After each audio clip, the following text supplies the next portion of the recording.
been some time since you last sat at the table. Let us begin again. The stakes are raised. The challenges begin.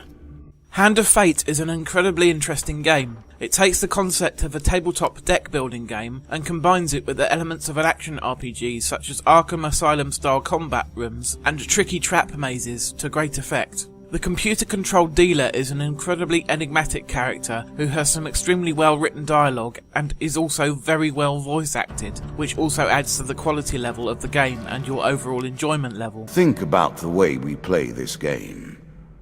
You continue to die, yet we reset the board each time. One has to wonder how it is possible to truly lose.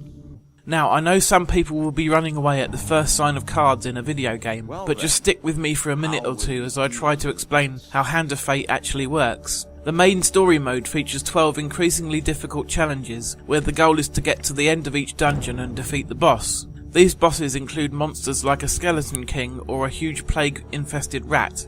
Getting to them in the first place can prove challenging, however, as you have to traverse the dungeon first. At the start of each game, the dealer shuffles the cards from various decks and then gives you a pile of potential equipment cards before giving himself decks for encounter cards, pain cards and gain cards. Finally, the dungeon itself is laid out before you, also in the form of cards. You then gradually choose your path towards the exit of each floor, hopefully building up your stocks of money, food and equipment before the final battle.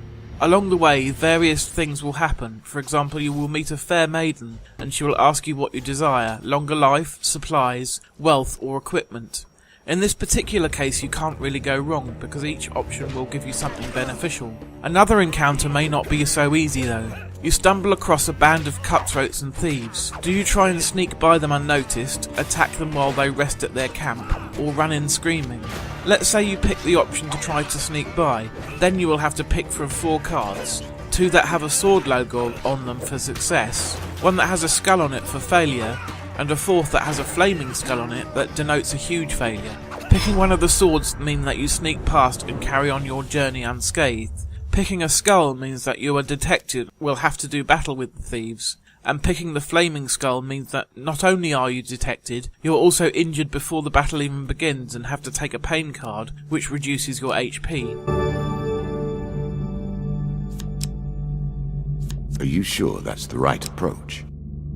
In addition, each multiple choice encounter also has a challenge associated with it, where you win a token. Sneaking by might seem like the sensible option, but to win the challenge token you have to take on the thieves and win. At the end of the game, any challenge tokens you have won become booster packs of additional beneficial cards that go into your deck.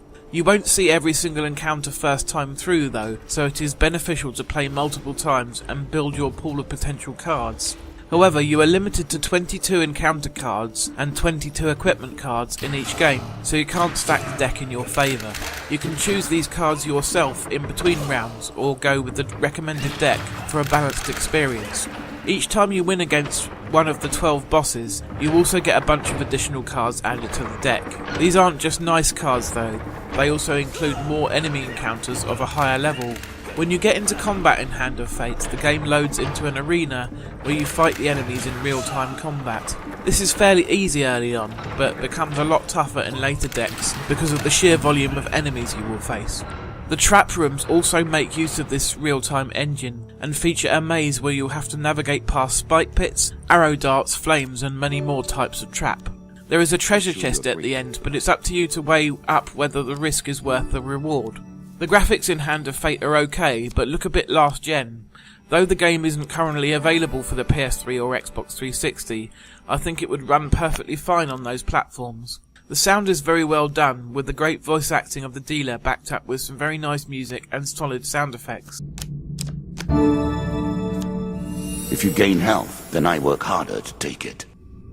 In terms of longevity, the 12 initial challenges will take you a little while and multiple attempts to complete, And after that there is an endless mode to try, which adds additional complexity in the form of curses that must be endured or cured if you can find a healer.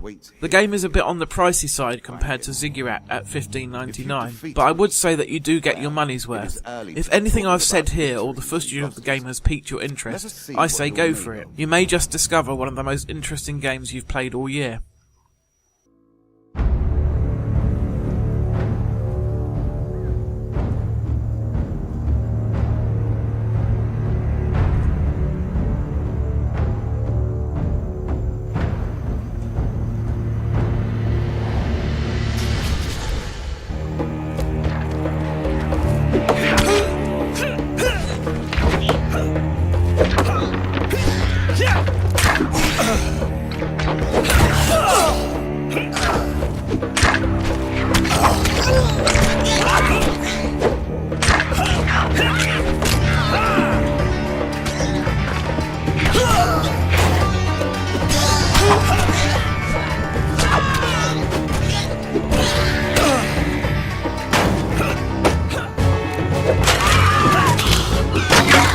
I always admire a man who can turn an enemy's force against them.